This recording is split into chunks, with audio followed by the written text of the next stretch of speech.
मंडळी, आज आपण पाहणार आहोत अजिबात कडू न लागणारी कारल्याची भाजी। या पद्धतीने एकदा करून तर पहा, तुम्ही याच पद्धतीने नेहमी कराल।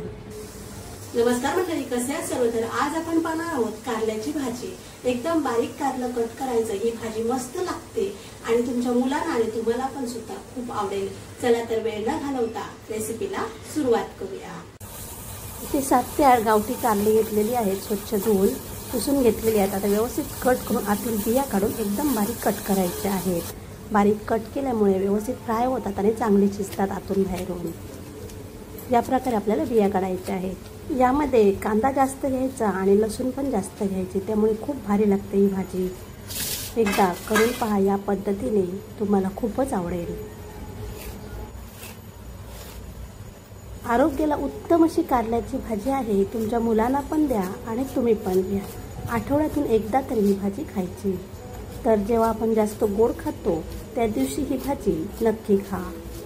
पोटाचे आजार दूर होण्यासाठी ही कारल्याची भाजी अतिउत्तम आहे। या प्रकारे आपल्याला कारल्याची भाजी एकदम बारीक कट करून घ्यायची आहे। तर ह्याला आता आपण मीठ लावून घेऊया। 20 मिनिटं आपल्याला झाकून ठेवायचे आहे। मीठ लावून झाकून ठेवायचे आणि 20 मिनिटांनंतर ही पिळून घ्यायचे आहे।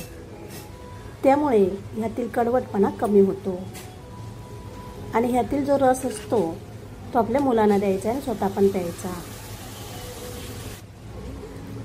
मुलं जर रस पीत नसतील तर 1 चमचा हा कारल्याचा रस द्यायचा आणि साधं वरून पाणी प्यायला द्यायचं त्यांना।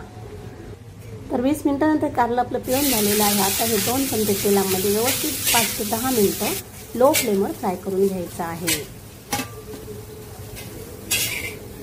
आता आपण फ्राय झालेलं आहे, काढून घेऊया एका बाउलमध्ये। आता एका पॅनमध्ये 2 चमचे तेल घेऊया। 7 ते 8 लसूण घेऊया। छोटे असतील तर 10 ते 12 लसूण घ्या। लसूण ठेचून घेतलेले आहे। आता यामध्ये 4 कांदे मीडियम साईजचे एकदम बारीक कट करून घालायचे आहे। कांदा 4 ते 5 मिनिटं परतून घ्यायचा आहे। त्यानंतर यामध्ये 1 मोठा टोमॅटो एकदम बारीक कट करून ॲड करायचा आहे। आता आपल्याला कांदा टोमॅटो पुरतं फक्त मीठ घालायचं आहे, कारण ऑलरेडी आपण कारल्याला मीठ लावलेलंच आहे। आता हे 2 ते 3 मिनिटं परतून झाल्यानंतर यामध्ये मसाले ॲड करायचे आहेत। पाव चमचा हळद, अर्धा चमचा होममेड मसाला, लाल मिरची पावडर। मसाले तुमच्या आवडीनुसार घेऊ शकता। आता व्यवस्थित तेलामध्ये परतून घेऊया। आता यामध्ये फ्राय केलेलं कारलं ॲड करूया। आपल्याला पाणी अजिबात घालायचं नाही आहे, वाफेवर शिजवायचं आहे आणि वरून ताटामध्ये पाणी ठेवायचं आहे। 5 ते 6 मिनिटं लो फ्लेमवर ठेवून द्यायचं आहे। 2 मिनिटांनी आपल्याला परत एकदा ढवळून काढायचं आहे। त्यानंतर परत 2 ते 3 मिनिटं लो फ्लेमवर शिजवायची आहे भाजी। कारलं भाजलेलंच आहे, त्यामुळे आपल्याला जास्त शिजवायची गरज नाही। 3 ते 4 मिनिटं परत एकदा झालेली आहे। कारलं मस्त असं शिजलेलं आहे आणि भाजी आपली तयार आहे।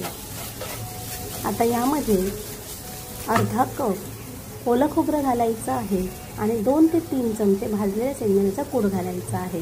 त्यामुळे खूपच भारी लागते ही भाजी। आता वरून आपल्याला कोथिंबीर घालायची आहे। मंडळी, या प्रकारे भाजी करा। तुम्ही 4 चपात्या आणि 2 भाकऱ्या नक्कीच एका वेळी खाल आणि भाताबरोबर सुद्धा खूप छान लागते। ही रेसिपी कशी वाटली कमेंट करून सांगायला विसरू नका आणि आवडली असेल तर लाईक करा, शेअर करा। चॅनल नवीन असाल तर सबस्क्राईब करून बाजूला बेल आयकॉन क्लिक करा। धन्यवाद।